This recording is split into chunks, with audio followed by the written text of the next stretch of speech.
Sa iba pang balita, iginiit ng kampo ni Vice President Sara Duterte na nilabag ang due process at walang basihan ng ilang aligasyon kaya dapat nilang ibasura ang impeachment complaints laban sa kanya. May 3 araw ang mga complainant para sumagot. Balitang hatid ni Jonathan Andal. Sa araw mismo ng deadline, isinumite sa House Committee on Justice ang sagot ni Vice President Sara Duterte sa impeachment complaint laban sa kanya ayon sa kanyang abogado. Sa tugon ng bise, iginit niyang dapat ibasura ang reklamo. Ni-recycle lang nila ang mga akusasyon sa impeachment complaint noong 19th Congress. Nilabag nila ang due process at double standard ang ipinatupad sa impeachment complaints laban sa bise at laban kay Pangulong Bongbong Marcos. We raised due process issues because of what we feel sa aming pananaw ay hindi naging uniform yung standards ng pag-determine ng sufficiency in form and substance doon sa naging impeachment complaints laban sa ating Pangulo at impeachment complaints laban sa ating kalawang Pangulo.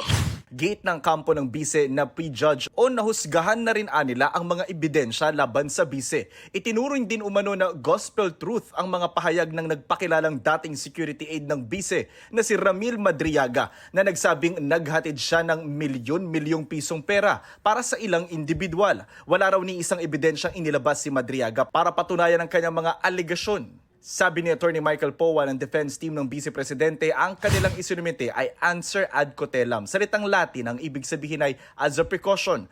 Gate niya kasi wala silang dapat sagutin sa reklamo dahil wala umanong nakalagay na ultimate facts o yung mga elemento na sumusuporta sa alegasyon. Ilan sa mga alegasyon sa impeachment ay umano'y maling paggamit ng bise sa kanyang confidential funds, umano'y di mapaliwanag na yaman at pagbabanta sa buhay ng Pangulo. Sa tugon ng bise, iginit ding hindi nasunod ang safeguards na inilatag ng Supreme Court para sa due process. Hindi rin daw pwedeng suspetsya o spekulasyon ng basihan ng reklamo. Ang mga aligasyon daw kaugnay sa confidential funds, hindi nakabatay sa established facts o pinal na findings ng korte. Wala raw nakalagay sa mga reklamo na magpapatunay na nagkamal ng ill-gotten wealth ang bise. Kaugnay naman sa aligasyong nagbanta umanong ipapatay ng bise ang Pangulo, First Lady at dating Speaker. Wala raw patunay na may ganon ngang kontrata at umasa lang daw ang mga complainant sa mga anilay exaggerated conclusion. Kaugnay naman ang aligasyong di niya naideklara lahat ng kanyang yaman sa kanyang mga salin, nakabatay raw ang mga aligasyon sa mga disclosure na ginawa bago siya naihalal bilang bise. Sinisikap naming makuha ang reaksyon ng House Committee on Justice.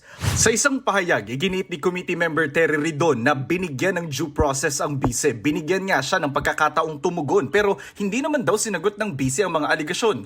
Nakalatag din niya ang ultimate facts na may kinalaman sa maling paggamit ng confidential funds, pagbabanta, di may paliwanag na yaman at paglabag sa requirements ng SALN. Tinanong si Duterte tungkol sa pagpasabina sa House Committee on Justice sa financial records niya at ng kanyang asawa.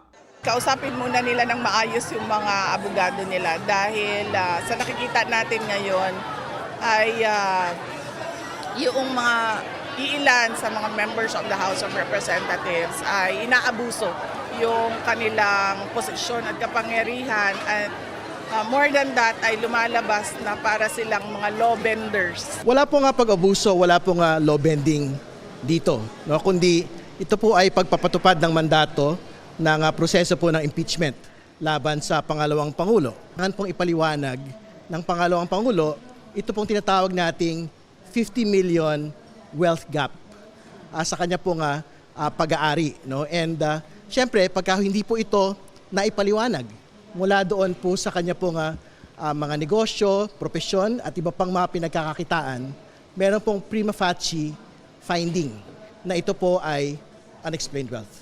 Jonathan Andal, nagbabalita para sa GMA Integrated News.